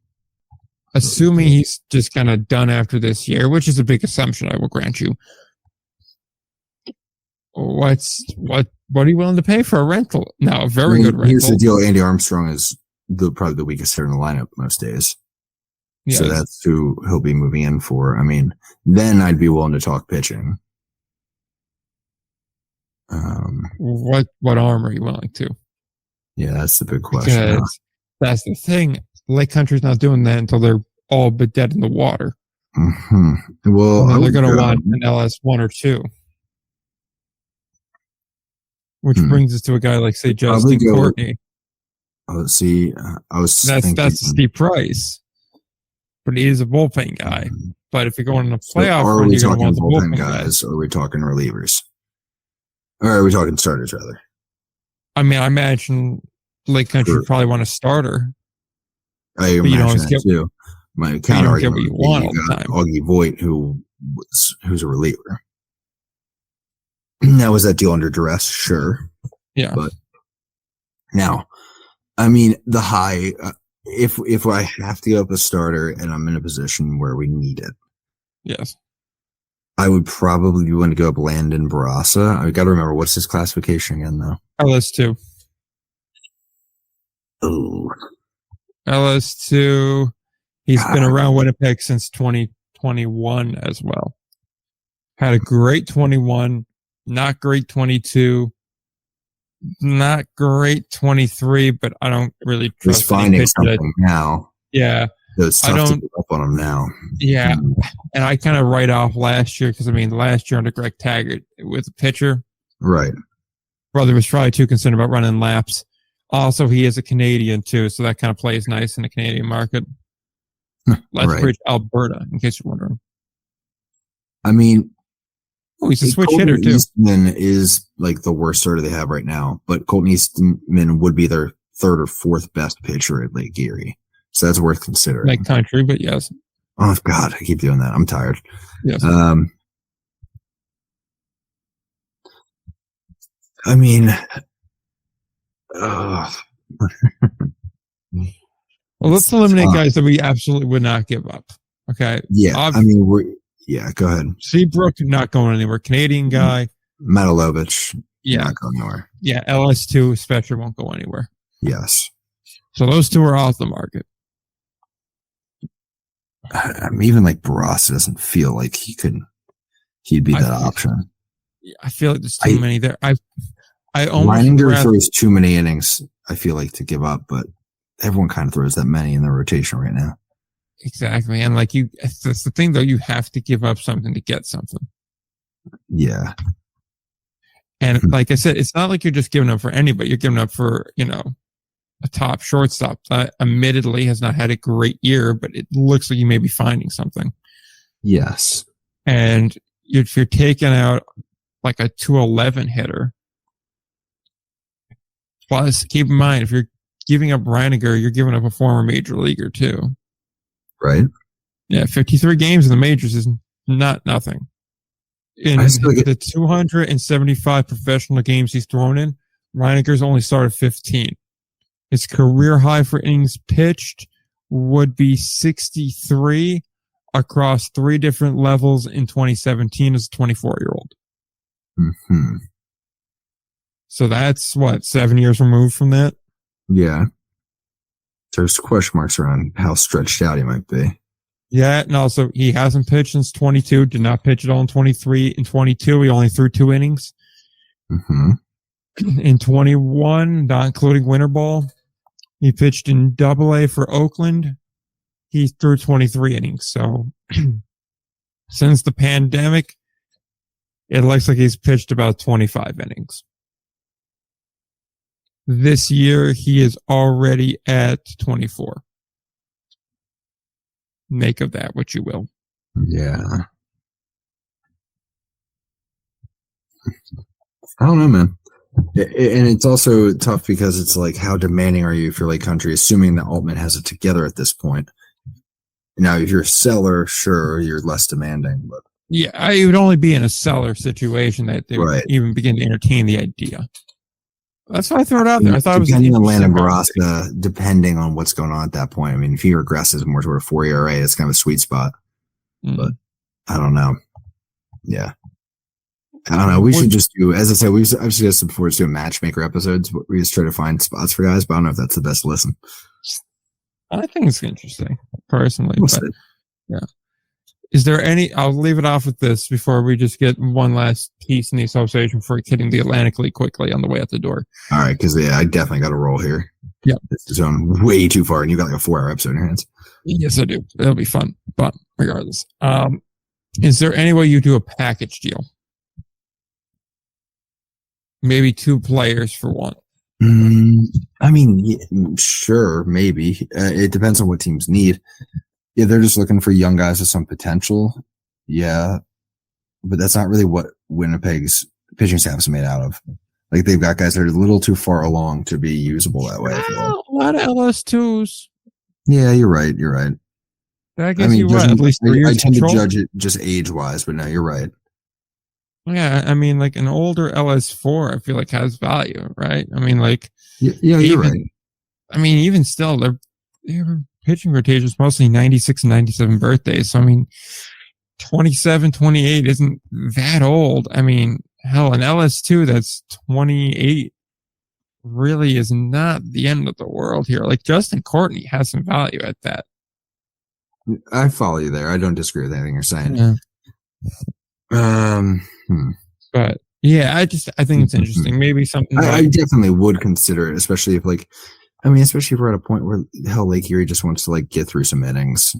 At that point, if they're selling, there's a chance there's hey, we need some guy. They don't even really care about the result.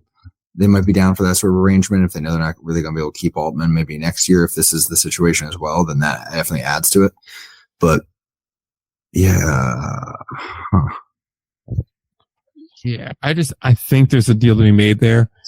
And I'm just of the camp where if they get one bat in this lineup, I think Winnipeg could become a problem. I agree. I think one could make the difference. Hold that lineup together a little bit better and start getting other guys seeing some better pitches too. Exactly, because then if you get that one other bat in there, you have a nice 3, 4, 5 then, where you can go Crows, Murphy, and the new guy. Mhm. And then, sure, McMurray will be your fourth best bat, but honestly, McMurray and Symington are your fourth and fifth best bats. Emery's giving you surprisingly good production as a catcher. And the 7th spot, you can survive an 8 and a 9 that are less than ideal, and you assume infield where you're going to be looking to get rid of one of these, one of these guys. So you take a 210, 220 batter out of the lineup, all of a sudden there, especially a 210, 220 guy with no power, right? That's the catch. You yank him out, all of a sudden now, we add a little bit more depth to that bench, you have a little bit more pop, and a little bit more danger there, and it just feels like to me like Winnipeg's ideal scenario is a guy like, say, Josh Altman, who has some power, has a little bit of speed, can be a contact guy, kind of a do-it-all kind of guy.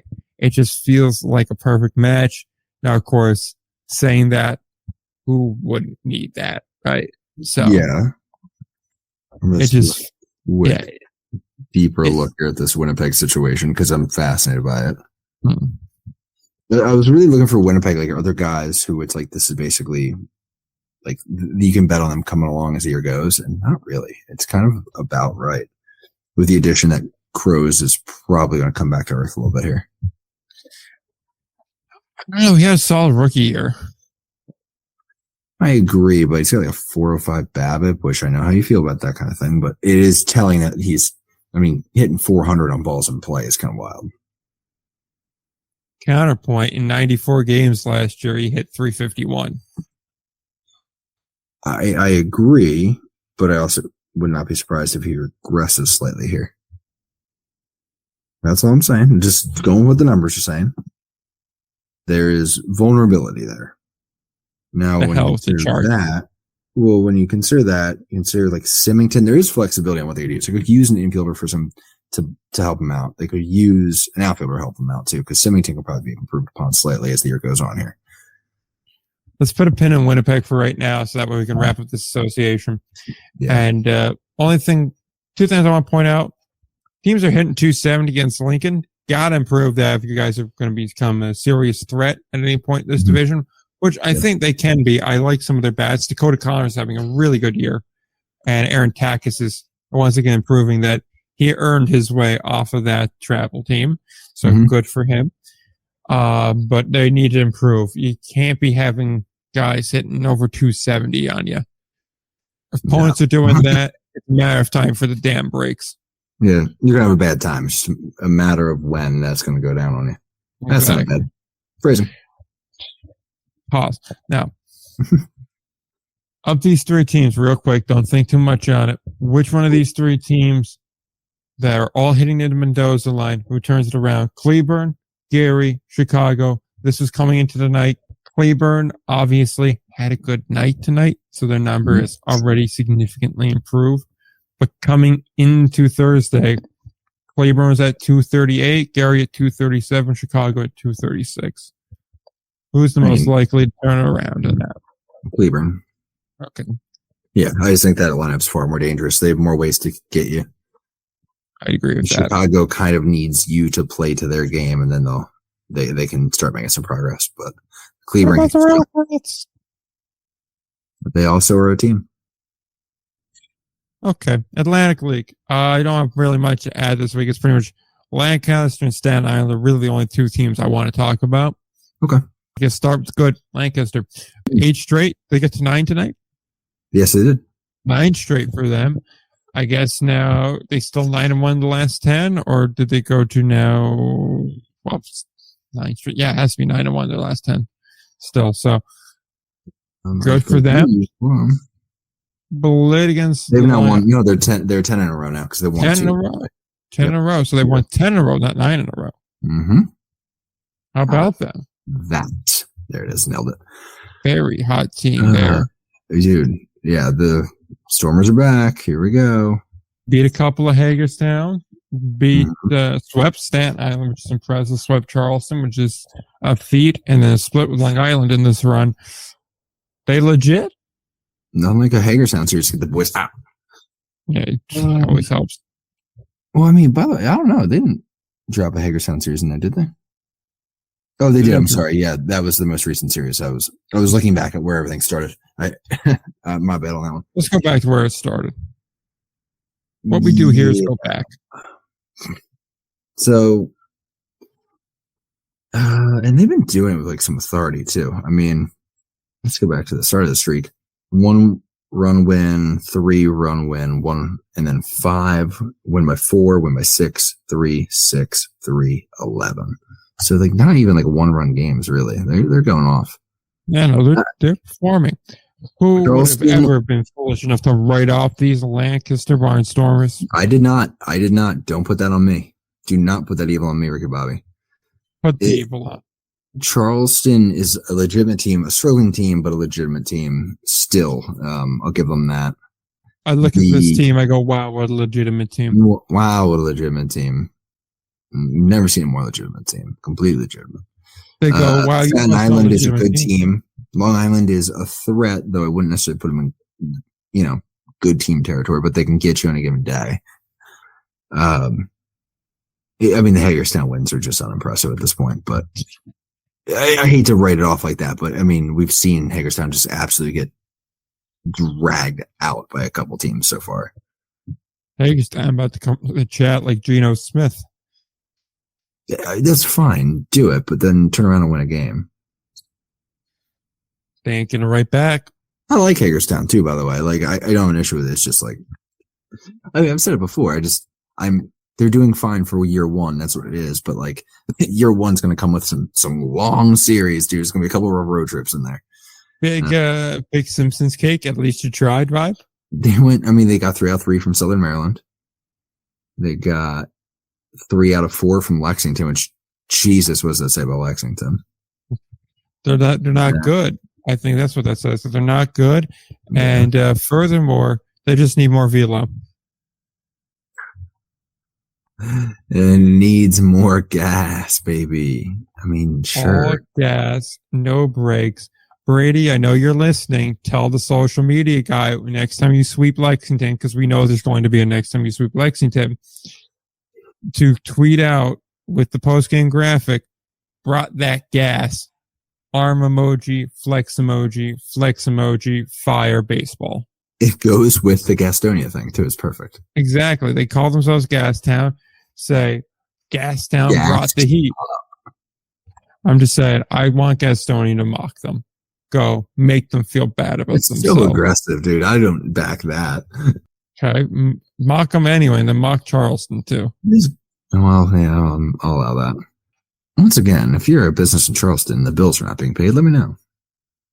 Christian Santana has a large chunk of this run, right? Yes. Yeah, he's going off. I mean, he's got to be slugging about 1,000, 4 home runs, 15 ribbies, 7 runs in 6 games. Like, that's pretty damn impressive. I mean, he's here to hurt feelings for sure. I'm just trying to pull the recent stats on my guy, but yeah. Possible. I just want to throw it out here.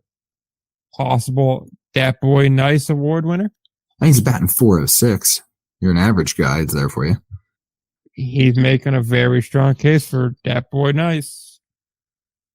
Yeah. I'm going to do some basic math here. Hang on a sec. 4, 5, 9. So okay. Trying to see what he's on a 9-game hit streak right now. Low key Triple Crown contender. 2/3 of it, and he's only 3 home runs back for tying for home runs. He had a big chunk of off days there. I can't tell if he was hurt or what went down there. Probably hurt. But since then, he's been on this 9-game heater. I mean, 16 for 36 over the last 9 games. Raised the average from 389 to 406 during that stint. Damn, dude. 10 home runs now. I told you he's 3 off the pace. He gets those 3, holds average in RBI. He has the Triple Crown. Yeah. He could. Especially in that ballpark. He's got a shot. Wait, who's the last Triple Crown winner for the Atlantic League? Oh, God. This one be from Nork. Jimmy Hurt? I don't know. I got to look that up. 1 sec. I gotcha. Now they actually have a record page. This may actually be possible. Jimmy Hurst, 2002. Oh, let's go. 341 average, 35 home runs, 100 RBI. It was well done, man. It's impressive. Let's go. That Nork series keeps paying off. Nice. What else we got here? Anything? Only other thing I really want, nothing for Lancaster, but I am curious to see if they keep it up or for how long they keep it up. Still impressive here. Second half Stormers came early this year. That was the last one. I want to see where they're going next. I already forgot. I looked it up 3 times. They are heading to Charleston, so we'll see if Charleston has it together or not. And then Hagerstown again. So that High Point series in about a week and a half could be electric. Absolutely could. Speaking of which, I want to talk about Staten Island right now because they have a difficult schedule coming up that includes High Point, 3 at home, 3 on the road against High Point, 3 against York at home, and then 3 on the road against Long Island. This is a weird team. They swept Gastonia. Now they get swept by Gastonia. They got punked by Long Island and split with York. I feel like the next 2 weeks kind of tell us who they are. I agree completely. Also, I was going to point out Charleston might be back, by the way. 19-5 win tonight. Could be something to watch. We'll watch. Yeah, man. York might have just been trying to get out of town, but still. Yeah, I agree. I mean, Staten Island has shown us every bit of things. Like, they seem completely incapable at some points. They seem like the best team in the league at other points. There's games where it feels like they're snatching defeat from the jaws of victory. It's a very odd, uneven experience watching the Ferry Hawks, but it's definitely better than it has been. It's definitely a more fun run, which is nice. That's definitely it. Like, no matter what, already a tremendous improvement. And I do think they are a threat. That being said, it's hard for me to say, are they on Fraud Watch? No, not yet. I think there's some good parity in the Atlantic League right now that is kind of underrated.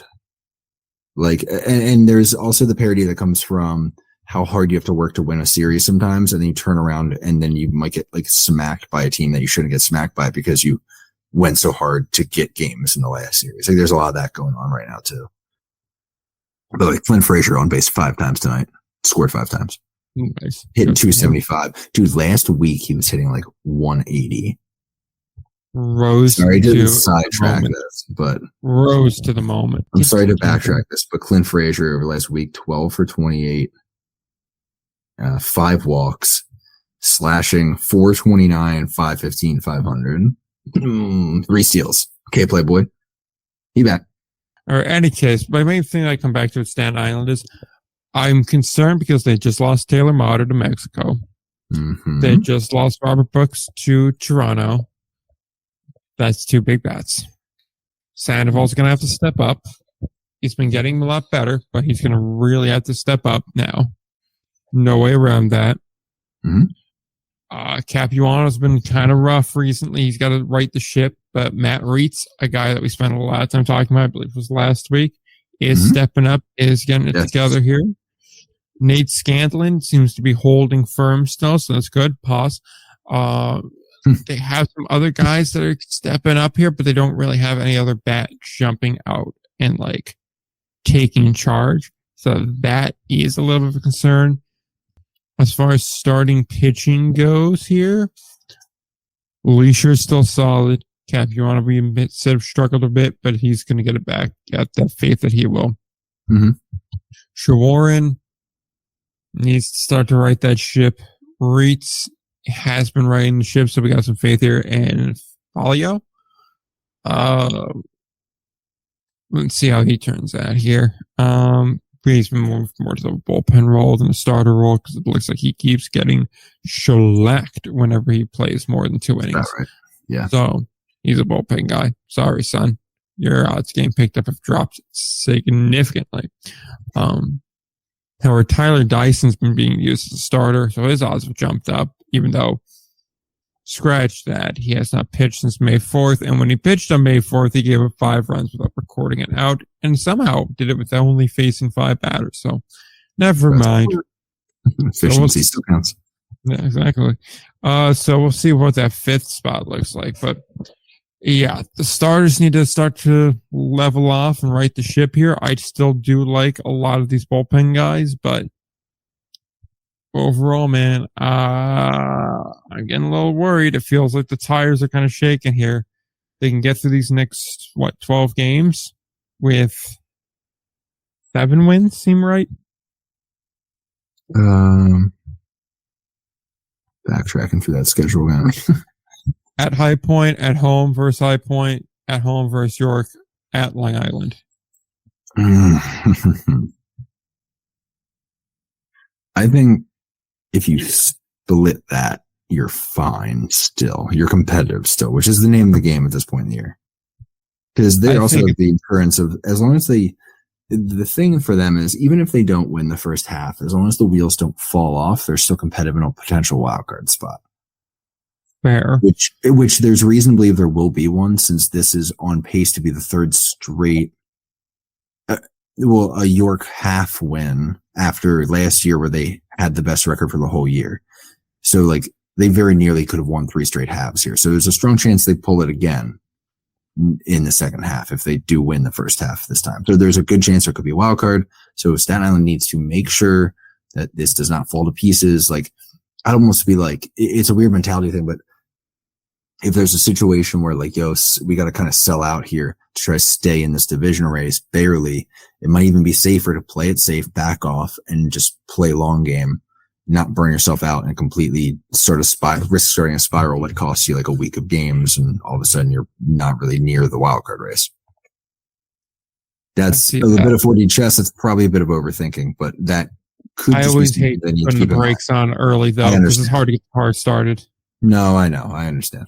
I won't disagree with you there, but it could just be one of the weird things they end up dealing with here, depending on how things start going. That's very fair. I also am seeing they're 3-7 the last 10 and have been caught by Lancaster. So that's another dynamic to include there. So that's what I'm saying. 7-5 is really where you're looking to be at. You are playing Long Island that you kind of traded blows with. So that's kind of an even series there. You don't really want to lose ground to them, but you do have 2 games of gap. So that's kind of nice. But being 5 or about 3 back at York, man, you take 2 of 3, close the gap by a game. That could be huge. It's those 6 High Point games that get me, right? Oh, God, I know. That could really go off the rails. That's a real prove-it series for, I think, both teams, right? Because High Point, we've been kind of like, who are they? Who they play? Come on now, let's see this. They're getting a real test. Right. Same thing with Staten Island. Like, okay, you're playing a team that's on your level. Let's see what you can do here. I think they could go 4-2. Mm-hmm. I want to see it though, and I think they're going to need that starting pitching to show up to do it. Yeah, I mean, need is just heavy. I don't know. I don't know if I'm fully that. Here's why. Let me just throw it out like this. Okay. When you lose your 2 best bats, you need the starters to do their job and keep this game under control before you can hand it to your bullpen. That's admittedly been very good. Okay. So I don't expect them to put up more than 5 or 6 runs in any of these games. I'm sure there'll be one odd game where they put up like 10 or something. But by and large, I expect it to be under 6 runs a game, under 5 runs a game. So you're going to need the stars to really do their job and give you 5-6 good, strong innings consistently. And like Capuano, I believe, can turn around and do that. Leisure, I think, can do that. Ritz, I think, has 1 start like that in him.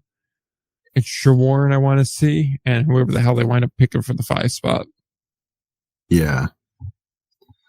I'm more interested in them solidifying that 5 spot, because that's going to be an ongoing headache for them. If it's every 5 days, they have to scramble. Yeah. It's just like... They got a lot of sort of pulling stuff together to stay competitive here. This is just on that. It's like, I'm more interested in like with the roster moves they might potentially make in the next couple of weeks than even the results of games. Like, I feel like obviously they need to stay competitive, but like, even if they stay competitive, but like this roster is continuing to feel like it's hanging by a thread, like kind of teetering on that edge, then I'm going to be more, I still might be more out on them that, what just the games could, sort of cause me to feel, if that makes any sense. It makes sense. I think they do need to make some moves there. I think they really need to get another bat in there. I think they need to get some more another starter or two in there really to kind of help you out. But I mean, that's all stuff that's hard to get at this point. Mhm. And I don't know if you have the asset to go to get it. Yeah. That's not even a deep dive I'm willing to do at this point. So it's a shame Clint Frazier ain't in the market anymore. Otherwise, Right? this could be the spot for him. Not saying he was on the market. I don't want to start anything. We just like the hypothetical of where could he go if he was having troubles getting it going in the league. I want to clarify that point before it comes back to my door. Any other thoughts in the Atlantic League? Can we wrap this? I think we can wrap this, my guy. We've gone very long and I'm extremely tired.